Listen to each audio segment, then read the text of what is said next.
Acid based here with Marco. Acid based here with Frank. So we're here with Marina. I'm here with Sam. Acid based here with Samir, freight carrier sitting with Fook. Acid based here with Duke. Acid based here with Augie. Acid based here with Hector. Acid based here with Dayan.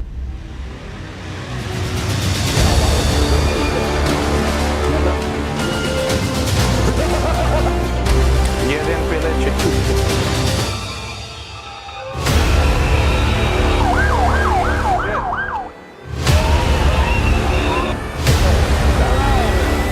Ja, dolar.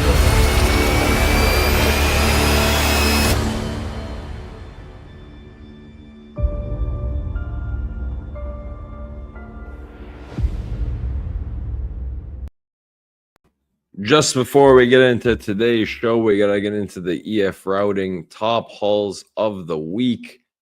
Coming in at number one on dry van is the Columbus, Ohio to Allentown, PA. 437 on the miles, 2.5 to 3.14 on the top end. Got a Charleston, West Virginia over to Baltimore, 372 on the miles, 2.6 to 2.7. Pretty tight on the margins there. Coming in on the number one spot on reefer. Got a Madison, Wisconsin over to Carlton, Kentucky. 457 on the miles, $3 to 3.74 on the top end. Then we got a Chicago over to Richmond, Virginia. 855 on the miles, 2.6 to 2.95. And on the flatbed side of things, got an Akron, Ohio. Warrenton, Virginia, 336 on the miles, between 3.5 and 5.4. Finally, a variance we're pretty used to over the past couple of weeks of stats. Then we got a Kinston, North Carolina to Charleston, West Virginia. 407 on the miles, 3.27 to 3.6 on the top end. Getting into the best loop for dry van is going to be starting out of Panama City, Florida, over to Warrenton, Virginia, Charlotte, Philadelphia, Akron, back to Panama City, Florida. Regular work week between $9,000 and 9.7. Pretty average on the dry van side of things. Getting into reefer, we got a Park Rapids, Minnesota origin, over to Florence, South Carolina, Philadelphia, New York, back to Minnesota. Regular work week, 9.3 to 9.8 on the top end. And finishing it out with flatbed, we got the Warrenton, Virginia origin over to West Virginia, Houston, Chicago, Akron, back to Warrenton, Virginia. Normal work week, 9.1 to 9.8. Looking like the same stats across all equipment this week. And let's get into today's show. Here with Jennifer Morris, founder of Ship Happens. How you doing, Jennifer? Good, how are you? I'm good. How are you enjoying your stay in Serbia? It's pretty good, actually. It's been a little over a week now. Okay. Where have you guys been staying? In the ski resort kind of area? Yeah, Kaponik, I think. Yeah, Kaponik. Somebody's going to crucify me. I can't pronounce it either. What did they said that it's called like the roof of Serbia. Yeah, okay. See, so you know more about it than I do. I've never actually been there, and hopefully we'll change that next week or the week after. Yeah, it's really nice. It's just, it's been so warm that like there's no snow. It rained yesterday, so I was like, this is not ideal. Yeah, it was raining here too, actually. So, I mean, how far is it from the city you're in? We're in KG right now. It took us about 3 hours to get here. Like, we did stop once, but like, you probably do it in like 2.5. Take me through the road. Some Serbians probably take it in like an hour and a half. I mean, take me through the road. I know you guys needed the SUV, wanted the SUV. Yeah. I mean, I don't think many people here have one, so how would you rate the roads out there? I mean, the road to get up the mountain is actually pretty good, I think. Like, it's the same as any road you drive in like BC and Ontario, really, to get up. No, I'm happy to hear that because we get like a lot of flack for our roads not being very great. But listen, there are some roads that we were on today where I was like, okay, where's the rest of it? Yeah. I mean, there's some roads that remind you you're in Serbia. But there's some, like when we drove from the airport, from Belgrade Airport down, the highway is amazing. Like, it was so smooth, so great, like a very easy drive, and had like nice rest stops and everything all along the way where I could get some burek, because I hadn't had burek in a minute. So we're gonna teach you this on burek. Burek. Burek, there we go. Okay, so we have like, I went through this with Hector, so we have like really nice gas stations. Like I like the gas stations. Yeah, like they're big and they're spacious and they have food and all the drinks. And we have like gas station culture. When you're driving down the highway, like our gas stations are kind of like truck stops. Yeah, it kind of reminded me of the, what are those things called? Oh, the on-routes in Ontario. Yeah. But those are spaced out like every 500. Yeah, those are really far apart. Whereas these are like, you can get one almost every like town. Every like almost. 20 minutes basically. It's really nice. You could stop for a cappuccino. Yeah, so I mean, we're both Canadian. We both like obviously been through the on-road system. I mean, they're not very close together. No. And the gas stations you have in between the on-roads are like not nice at all. Yeah, it's like just gas. Yeah, it's like just gas and maybe a bottle of water. So. Yeah. I mean, what's your overall thoughts of Serbia? Like the people, the food. I mean, have you guys got to experience? The people are amazing. Like I found in the Balkans in general, I found the people like so welcoming. They just want you to have a good time. Yeah. Sometimes to my detriment, because rakia is. So which rakia have you guys been drinking? The plum one or? I've tried a few. I tried like a honey one. Yeah, medovac. That one's really good. That's the best. That one was really good, but the plum one is the one that we had first. That's the OG, yeah. Yeah, and like the first time we were in the Balkans was in Albania, and it was really strong there. And every time we have an Airbnb, like they leave you. Yeah, they leave rakia for you, and like a full bottle of it too. And it's like usually one made by somebody's family. Yeah, it's like always a homemade one. Yeah, so it's like extra homemade. Strong. And it's super nice. Like it's really great. But like, oh, that stuff is strong. Yeah, it hurts when it like goes down. Like it hurts the whole way. Though if you have a sore throat or something, it is great for that because like I had a sore throat like a couple weeks ago. I had a couple shots of that and I don't have sore throat anymore. So. Yeah, so my grandmother swears by it. When I ended up getting sick during the pandemic, like she dropped at my door every 3 days like a bottle. And she's like, it's gonna get rid of the sickness, I promise you. I'm like, okay, like whatever you say. It will kill any bacteria for sure. I'm confident in that. I mean, I don't know if you see My Big Fat Greek Wedding, the movie, where they solve everything with Windex. Yes. Yeah, so same idea. Rakia is our Windex. But take me through the food. Have you guys got to experience any of the food yet? What have you eaten? Yeah, well, burek. Burek, is, I love it. You get the meat one? Yeah, I like the meat one better. Yeah, Wes likes my partner, he likes the cheese one, which is good too. Actually, I find with the cheese one, if you put honey on it, it's really good. Okay, never tried that. Yeah. I don't know, I guess we'll have to give it a try. I like the cheese and spinach one, but not so much just cheese. Ooh. Yeah, and then cevapi. Cevapi, yeah. It's pretty tasty. Okay, what do you think of those? They're good? It's like tasty. It's like a really like, if it's on the menu, you're like, I'm pretty confident that I'll be satisfied. It's gonna be good basically every time. Yeah, like it's pretty hard to mess up, I think. Do you get it with kaimak on top, like the white? Yeah. Okay, so what do you think of kaimak? It's like it's just a bit too thick. Like I wish it was just a little bit. Yeah, but the whole point buttery. Of it. So here I'll give you like the hot tips. So like when you order like meat with kaimak, like you just put the kaimak on top of the meat, and it slowly like dissolves into. I see. Yeah. So, see, that was I think that's my problem. Is that you don't leave it on the side. I'm also not patient enough, I guess. No, like you can't leave it on the side and eat it because then it's kind of like ice cream. Yeah, it's like it's kind of hard. It's like warm ice cream. It's weird. But. It's a nice combination with the meat though. I do like it. So what else have you guys eaten that's about it so far? I mean traditionally. I mean basically all of our food is just grilled meat. Yeah. We have sarma pastos, some dishes. The sausages is pretty good. Everything is very like meat heavy. Very meat heavy. And very pork heavy on top of it. And a lot of like salad, but no lettuce. Have you had shopska yet? Like that's the one with cheese on top? Yes. Yeah, like that's our most famous salad. It's just that cheese. It's like some Serbian feta cheese. It's so good. My favorite is when you go to the grocery store, it's literally in a thing that says salad cheese. Yeah.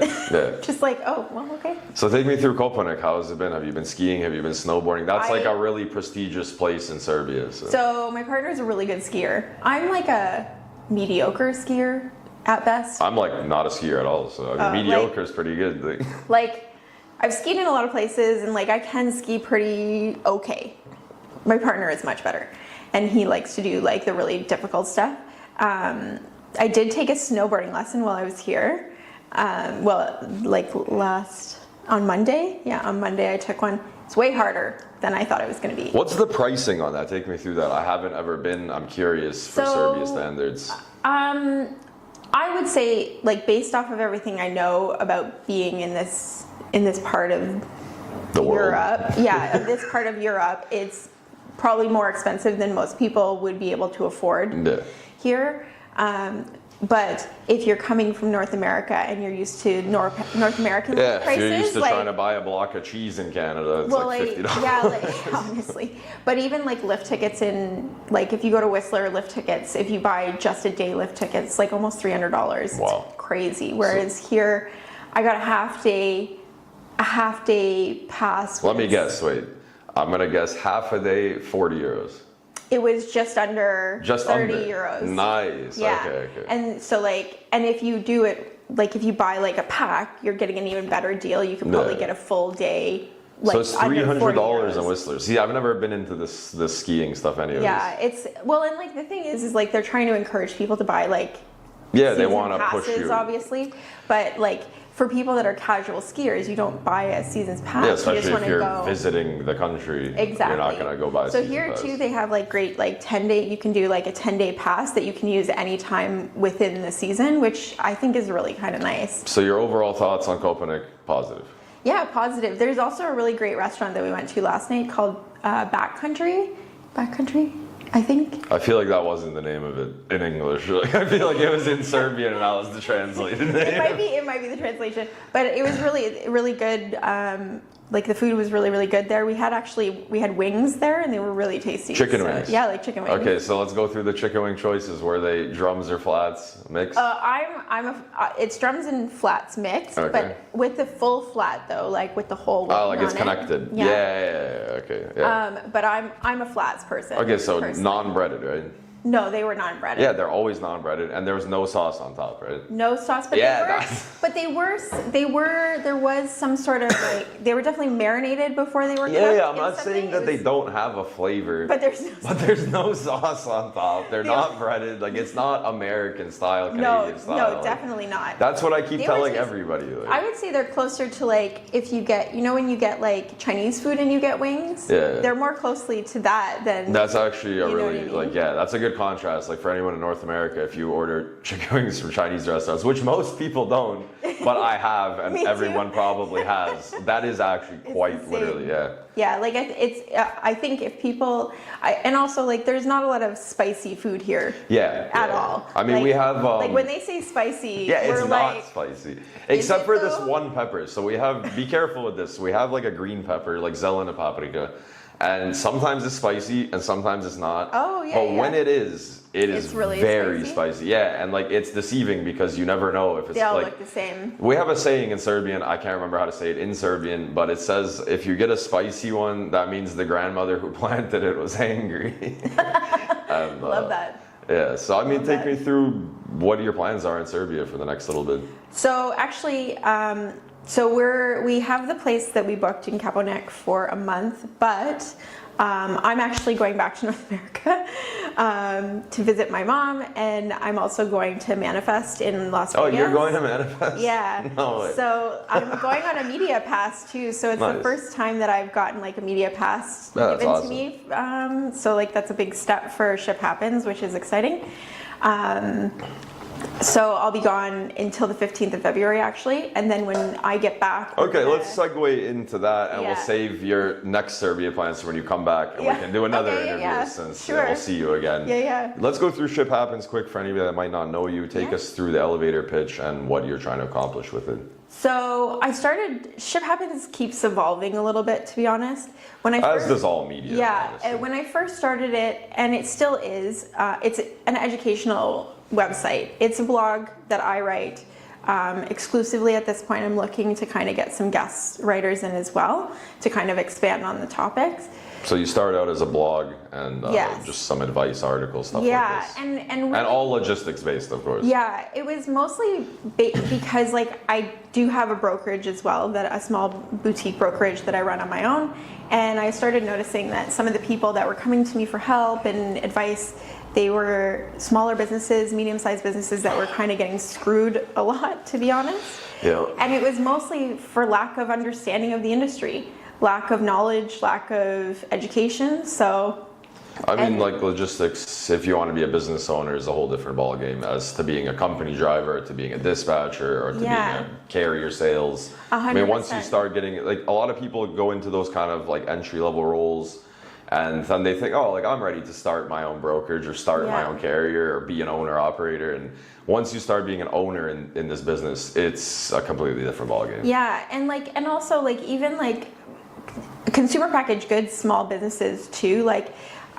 their role is not to know or understand logistics. Like, their role is to make clothes or whatever they're doing. So, like, I was trying to give them at least enough information so that they could ask the right questions of people like us in the industry, so that they could feel a little bit more confident in the decisions that they were making. Yeah, of course, and their service providers and who they choose and stuff like this. And then it's kind of just evolved a little bit. I ended up getting some people following me on LinkedIn. I think it's because I have a different voice. Yeah, you stand out. You stand out. So, okay, for reference, we're January 25th, and also timeline issue. I've cut half my beard off, so if we're watching this back, that's the timeline. It's January 25th. I was scrolling yesterday on LinkedIn, and I saw some spicy kind of situation going on with you on LinkedIn yesterday with your different voice. Yeah, like I don't know.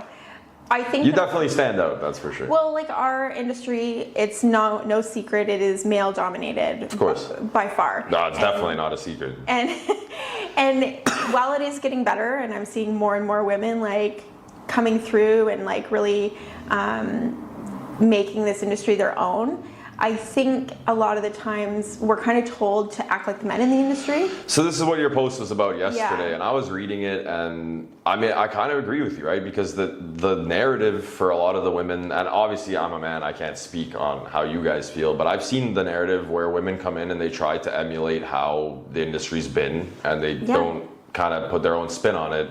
And I think that's kind of the point you were trying to get across. Yeah, and like, listen, as I've been in the industry for 20 years now. Oh my God. Sounds crazy. I need to lie down. I need to lie down. And you started your career at C.H. Robinson, if I remember correctly. I did, yeah. Okay. And like, especially at C.H. Robinson, I felt the need to be like the men, to act like them, to compete, to work to like be them. Like them. Because like that's really, in all honesty, those were the only examples I had as well. Of course. So, but then as I got older and started being more confident in myself overall, like in my life and on a personal level, on a not personal even level business. as well, like just really trusting myself to make the right decisions and say the right things and whatever. Like, do I say stupid shit? Oh, all the time. Happens regularly. But at least you're self-aware. I'm self-aware, and I'll also own my shit. Like, if one of my friends like sees me post something and they're like, "Hey man, like, it's a little too much. That wasn't great. Like, you should maybe rethink that one." Then I'll reflect and I'll be like, okay, well maybe I need to make a different post to like explain myself further, or do I make a post to be like, actually, somebody's pointed it out and I'm going to change my mind on this topic? And that's a life skill, and it took me, I mean, people know me who I used to be on LinkedIn. I mean, I came into LinkedIn kind of like having some fun, just making some jokes, and it slowly started evolving into being angry and like emotional.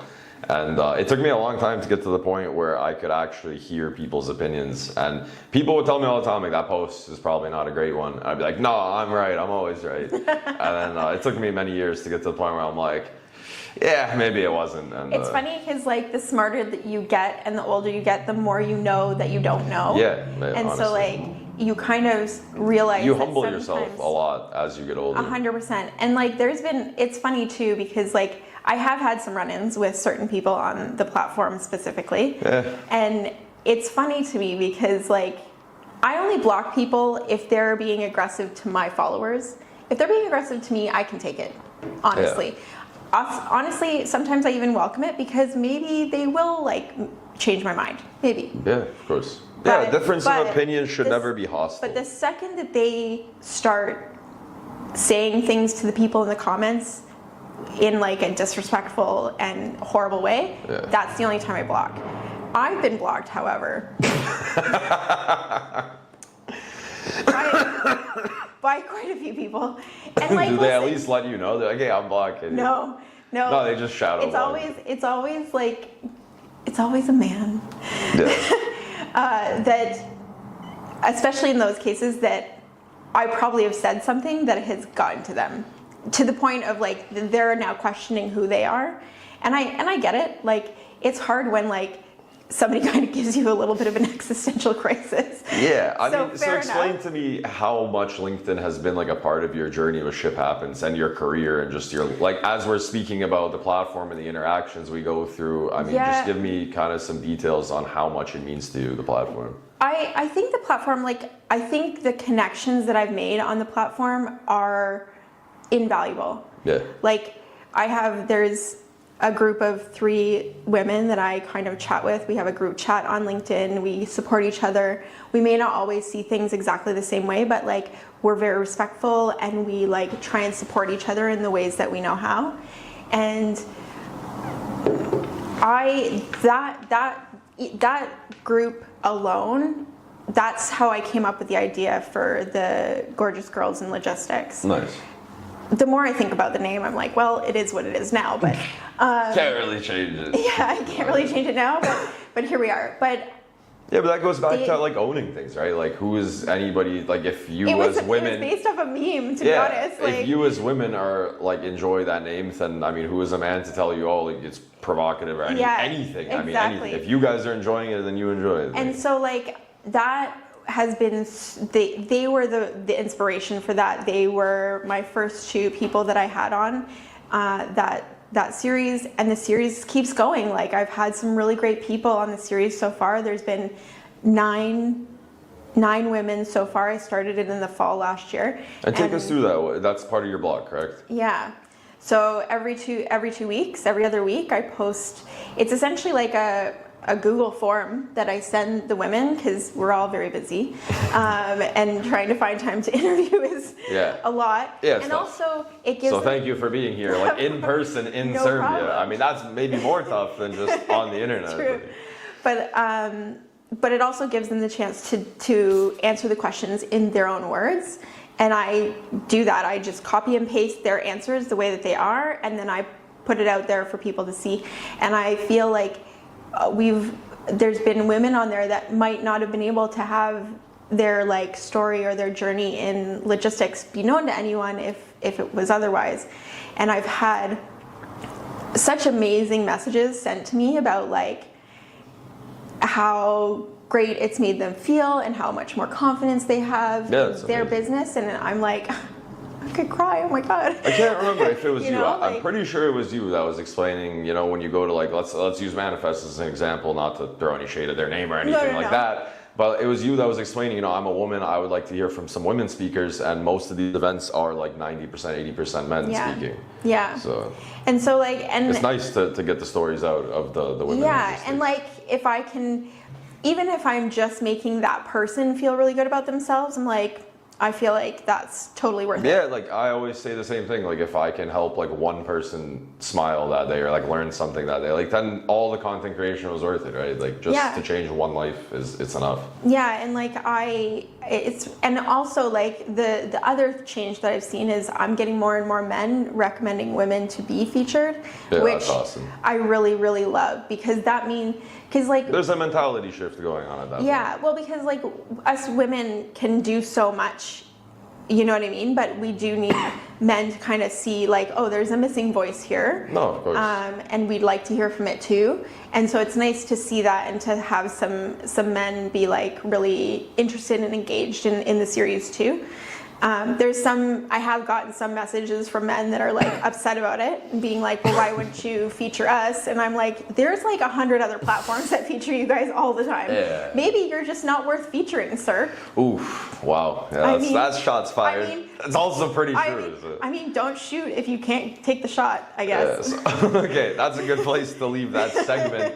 I mean, what are your plans with Ship Happens going forward? What do you hope it turns into, or what are you working on it to turn into? So it's kind of, like I've said, it's kind of evolved. So I would like to turn it into like an actual media platform. I would like to welcome guest bloggers, other women specifically that are interested in if they have things that they want to share, or maybe if they have experience that I don't have, then that would be really interesting, because I don't really want to be writing about things that I don't know or understand well. No, yeah, of course. And so, like, for example, the agent life, like, I don't know anything about that. Oh, yeah, life. and that's a good self-aware thing. Like, yesterday's podcast I had with Garrett Allen, like, he's a coder that builds TMSs and stuff. I'm like, and he does like AI robot calling. I'm like, yeah, like these are topics I don't know anything about, so I'm just gonna let you handle it and just try to keep up with you on it. Yeah, exactly. And like, so like, again, it goes back to the like knowing what you don't know,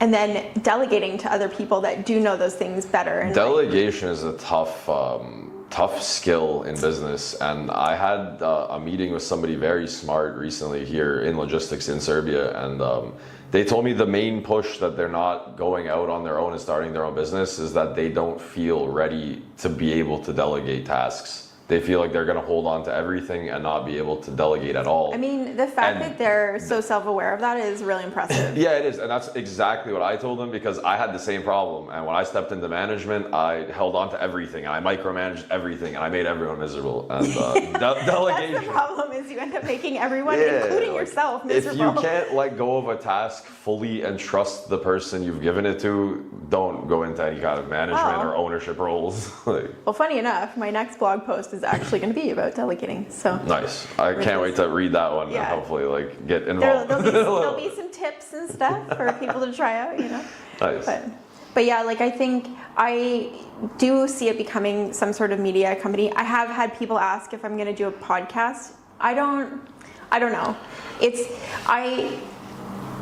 I love talking, so I mean, probably makes sense. But I mean, it would probably suit you pretty well. But I feel like I want to do it when it's the right time, and so I want to keep doing what I'm doing right now, learning more too about the industry, learning more about being media. Yeah, but it's wild to hear that, you know, like you've been in the industry 20 years and you're like, I don't know if I know enough about the media side to start a podcast. And then you have people in our industry with like 6 months experience, and they're now industry experts and they're talking about everything. And I mean, it's just funny to hear, like, I've worked 20 years in logistics. I might not be ready to start a podcast. And you see some of the things going on, some of the people. I agree. I mean, I won't even say that.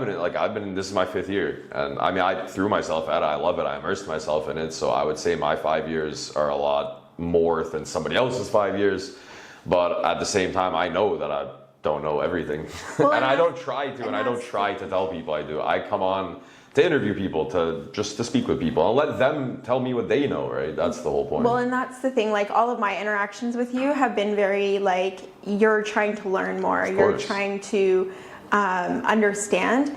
I think some of the podcasts that I've seen that I'm not super into are very much like, and I don't mean this in any sort of like bad way. Don't hold back, we're not live. Like, we can always edit this out if it's crazy. No, it just feels like sometimes people are trying to feed their own ego a little bit and more just want to hear themselves talk and their views out there more than actually learning or listening. And so that's why, like, for me, like, I do think a podcast is an interesting idea. I do think that it could be something I do down the road. But again, it's like, I feel like for you to have a successful podcast, you'd need to know what you're doing with it. Where is it going? What is your niche? Who is the audience that you're really targeting? Because you shouldn't be running out there and being like, oh, everybody in logistics will want to listen to my podcast. No, they won't. No, they won't. Like, I'm going to be on a podcast. This is super funny, in a couple weeks, called the Postal Hub. Okay. And it's strictly like talking about like postal stuff. Postal, FedEx, DHL, like essentially like last mile. A niche podcast. It's such a niche podcast, but he does really well with that niche because he's so niche. And I think that I think you're right with the whole ego kind of thing. I feel like I've said this multiple times, and people have said it to me. They're like, oh, well, you started a podcast because you wanted to be like famous. And I always tell people, like, if you go into any endeavor on social media trying to be famous, I almost guarantee you're won't not going to. And you're probably going to play a character, and you're not going to be you, and you're not going to be authentic. And I tell people all the time, like, the person I am on camera and the person people see on LinkedIn, like, that's who I am in real life. Same. So, I mean, I don't change much. Obviously, I put on, like, my corporate hat a little bit, and I tone it down a little bit. I try not to swear as much. Yeah, same, yeah. I mean, obviously, you have to be professional in a sense, but if you go into anything hoping to be famous or just to like have your name out there, it's probably not going to work out. So I would just say like be yourself, and if people like who you are, then you'll do well. I mean, that's my best advice. Yeah, and so the only other idea I've kind of had with Ship Happens is, and somebody that had reached out to me, actually, a woman that was reading the blogs, and she's actually going to be featured in a couple weeks, I think. She asked if I had ever thought of doing a retreat for women in logistics. Yeah, you were explaining this to me on the podcast. I was like, actually, maybe. And to me, that feels like a closer, more attainable goal than a podcast at this time. So I mean, real life is a completely different thing, right? Like, I'm sitting in front of you now, like, now we're going to get to experience real life together, which is, like, really cool. And then I had, like, Jamie, like, he came with Hector, and, like, meeting them in real life. And real life, it really is, like, a whole different ballgame, right? Agreed. And I think that people get a lot more out of that. And so to really add value to people's life in a way that I want to add value, I feel like that could be a better avenue, and I have like lots of ideas, and like based off of, funny enough, all the answers the women have been giving me in their like features. Yeah. I'm like, okay, so we're gonna have some yoga and some meditation, maybe some drink some wine. Yeah, probably some wine. Probably some wine at the end maybe of the some night. Whiskey as well. We'll see. So I don't know if this is a thing. I feel like it should be. If it isn't, is there not like some type of like event in logistics just for women? There are a couple out there. I think there. And again, there goes back to like me being a man, not even thinking about no, this. No, and ever. there are a couple out there. There's Women in Trucking, I think, does a thing, and they like you can get nominated for women, distinguished women in trucking and stuff like that. But like kind of.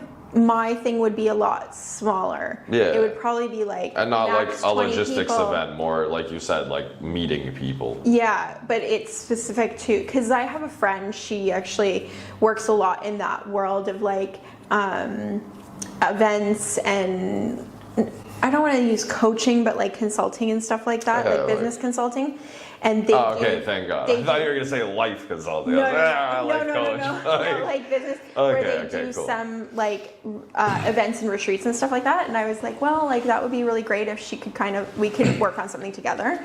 So I think the men, like we're all in the same boat, or we just want to see a boxing ring at some event. Like I think we're all like and like guys. a lot of we're all really down for some type of live boxing. You're looking for like some boxing, probably some ice baths.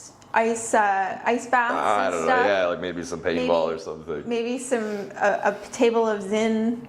Yeah, so we have the Zen here. We have Zen in Serbia finally. Like it's like literally Serbian labeled Zen. That's crazy. Yeah, it's pretty cool. It came like very recently. Whereas like the funny thing about the ice baths that makes me laugh is like women. You wouldn't know this, but women, we have been rinsing ending our showers with cold water since we were like 16, and Cosmo said it is going to make our hair shiny. Really? Yeah. Oh, okay. So we've all been doing that a long time. Yeah, I hope so. Like, I'm gonna release this interview in full length at some point, and if anybody, I'm gonna clip this as well. So, if women could tell me if that's true about the ending your cold shower. Don't let me down, girls. Yeah, don't let me down. That's what I'm most interested in. So, I mean, okay. So you obviously have your roadmap. I mean, a podcast might happen, a retreat might happen.